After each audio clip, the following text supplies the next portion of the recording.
তুই যখন বলবি তখন চালানো শুরু করবি। কথা বলবো? হ্যাঁ বলতে হবে। ওকে, একটু পর বলতেছি। এটা মহানাক গ্রাম, হ্যাঁ, সাজাইল ইউনিয়নের মহানাক গ্রাম। আমরা এখন আমাদের জার্নি শুরু করার পর থেকে গোপালগঞ্জের সাজাইল ইউনিয়নের একটি সুন্দর গ্রাম। দেখেন এই সুন্দর গ্রামের মহিলাদের চিত্র।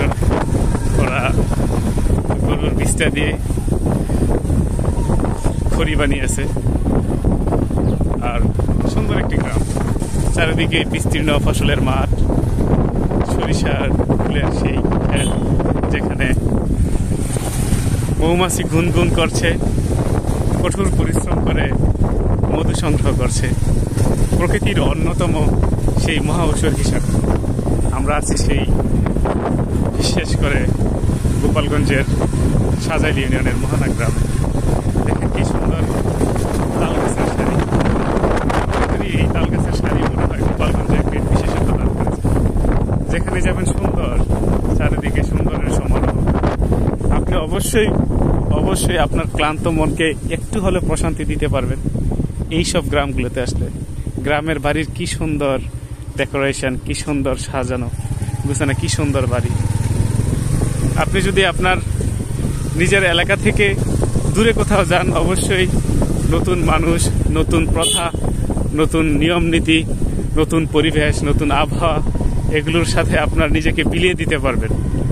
সো সবসময় নিজের এলাকায় নিজেকে আবদ্ধ না রেখে নিজেকে সেই মুক্ত পাখির মতো ছুটে যান।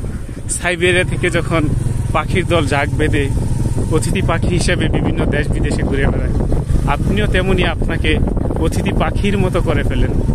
ছুটে চলেন টেকনাফ থেকে তেঁতুলিয়ায়, রূপসা থেকে পাথুরিয়া। দেখেন এই গ্রাম বাংলার প্রকৃতি, দেখেন এই বাংলাদেশের সৌন্দর্য, কি অপরূপ মহিমায় প্রকৃতি সেই আমাদের সৃষ্টিকর্তা আমাদের একটি সোনার বাংলাদেশ দান করেছে। আসলে একজন বাঙালি হিসেবে নিজের কাছে খুবই ভালো লাগে এবং নিজেকে একজন বাংলাদেশী নাগরিক হিসেবে খুবই গর্বিত বোধ করি যখন এই গ্রাম বাংলার পাহাড়, সাগর, নদী এইসবে ছুটে যায়।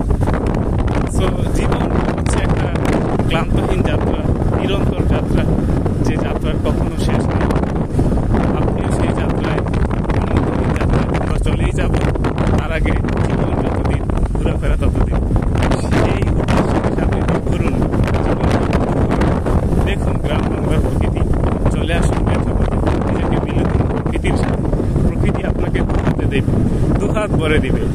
আপনি কখনো খালি হাতে ফিরবেন না যদি প্রকৃতির সাথে থাকুন, যদি গ্রামের সাথে থাকুন। দেখুন সুন্দরের সমারোহ।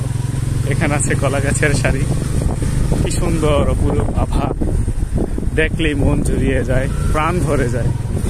এই জন্যই হয়তো কবির ভাষায় বলতে হয়, ধনে ধান্যে পুষ্ট ভরা আমাদের এই বসুন্ধরা, তাহার মাঝে আছে দেশে সকল দেশের। আসলে এই সেরাদের সেরা প্রকৃতির অপরূপ সৌন্দর্যে ঘেরা এই বাংলাদেশ, এই বাংলা মা, এই বাংলা মায়ের প্রকৃতি আমাদেরকে হাতে দিয়েছে। পৃথিবীর যেখানেই যাই, যেখানেই থাকেন না কেন, কখনো এই প্রকৃতিকে ভোলা সম্ভব নয়। তাই তো আমরা জীবনানন্দের সুরে সুর মিলিয়ে বলতে চাই, যদিও আমরা